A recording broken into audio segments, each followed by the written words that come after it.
Bienvenue dans cette nouvelle capsule psychique d'Alain Legrand. Aujourd'hui, la 15e, la dernière de la saison 3. Une société holomidale, sinon rien. Cette capsule psychique fait écho à la saison 1.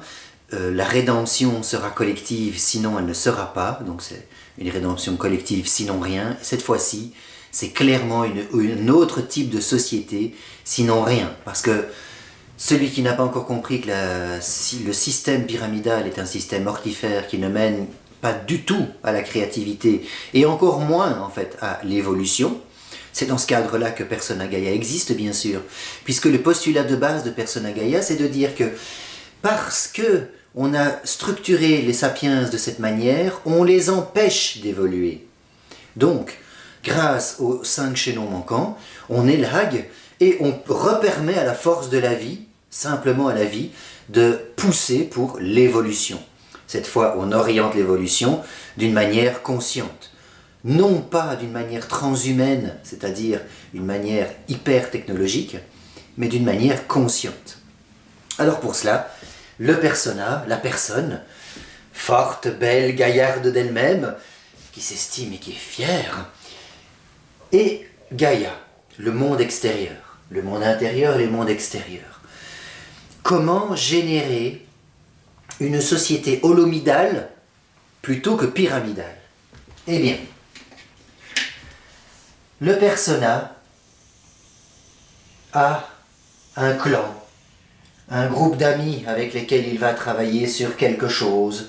Par exemple, pour ma part, j'adore travailler avec la BLF Academy, donc c'est une communauté générée par mon coach professionnel, Grégory Wispelard, mais il y a une communauté autour de ce coach. Eh bien, c'est une part de mon persona qui va vers le Gaïa. Persona Gaïa est une communauté. Il y a des membres qui ont œuvré et qui sont une autre part autour du persona, une part sociale, un clan. Eh bien, il y a un autre clan avec lequel j'ai été collaboré grâce à Persona Gaia, qui est le REDA, une association d'entraide thérapeutique de personnalités qui sont des psychothérapeutes de tous horizons, alors que dans le pays où je vis, une loi vient de tomber qui interdit ce genre d'association de fait. Imaginez-vous, les uns et les autres pourraient se dénoncer pour charlatanisme. Rien que parce que la loi l'a décidé en fait. Parce que dans l'état des faits, ces personnes travaillent extrêmement bien ensemble pour une société holomidale. Donc il y a bien un mécanisme d'action pyramidale qui attaque et qui corrode l'holomidal, c'est une évidence. Donc il y a bien une action délétère volontaire. Et grâce à Persona Gaia, je voulais approfondir le 4e chaînon manquant, et je suis allé vers Démocratie Belgium aussi, une autre association qui milite pour le référendum d'initiative populaire. Et vous voyez comme ça, chers amis, je vous invite à prendre un tableau, un cahier, une feuille, à inscrire votre prénom, à inscrire le monde vers lequel vous voulez aller. Et vous commencez à dessiner des patates. Ces patates ne sont rien d'autre que des clans. D'accord? Ce ne sont pas simplement des groupes d'appartenance. Oh, j'appartiens au groupe d'appartenance des philatélistes, des cyclistes du village, ou ainsi de suite. Non, c'est un clan. Un clan, ça veut dire, ok, un clan, c'est un groupe de personnes, 3 minimum, qui agit quelque chose de focus ensemble. Un groupe d'appartenance avec un focus et une action. C'est un clan. Eh bien, l'exercice, le dernier devoir que je vous donne pour la saison 3, est d'inscrire votre prénom, l'univers vers lequel vous voulez aller, vers lequel vous voulez vous développer, et vous commencez à dessiner vos patates. Je vous invite à développer, broder, jusqu'à 5, 6 ou 7 clans. Ok? 5, 6 ou 7 groupes différents qui ont une action dans la réalité concrète. Voilà. C'est ce que je vous invite à réaliser comme tâche, l'ultime tâche de la saison 3. Oui, j'ai le cœur gros de vous quitter, bien sûr, parce qu'une saison entière, c'est tout un mouvement qui se développe. La saison 3 des capsules psychiques était dévolue à Persona Gaia. Les 2 autres premières saisons étaient dévolues à la rencontre d'un psychologue clinicien occidental avec la culture népalaise et surtout la tradition de la compassion au quotidien, ce qui a fait évoluer l'ensemble de mon travail vers Persona Gaia. Voilà pourquoi cette 3e saison fait le lien.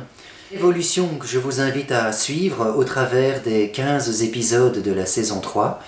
Et en fait, ce faisant, vous commencez déjà à prendre corps et connaissance avec des exercices de Persona Gaia.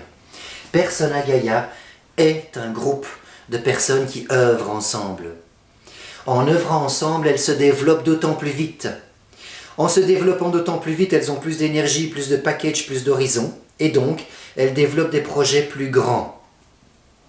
Et d'ici peu, je vous proposerai des témoignages de Gaïens qui ont réalisé des projets de plus en plus grands et en collaborant ensemble, ont réalisé quelque chose de totalement inattendu juste au début de l'enseignement Persona Gaia. Voilà la fierté, la hardiesse, le désir, la surprise, la joie, focalisés dans un même programme pour donner, pour développer, pour construire. Alors, ce que je vous invite à faire, c'est ce dernier schéma chez vous. Revisitez l'ensemble des 15 vidéos, revoyez les exercices que vous n'avez pas encore pu réaliser ou ceux qui vous débectaient quelque peu. Surtout ceux-là, focussez-vous dessus, focalisez-vous, agissez 2 fois plus qu'une. Parce que c'est justement là où vous avez des blocages, qu'il y a quelque chose à libérer. Et une fois que c'est libéré, l'énergie est d'autant plus meilleure, d'autant plus disponible. Et je reste bien sûr disponible par email.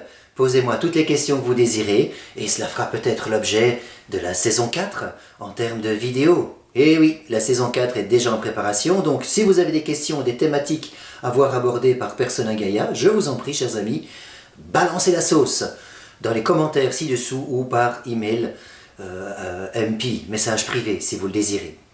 À tout bientôt, portez-vous bien et je vous souhaite une excellente aventure intérieure.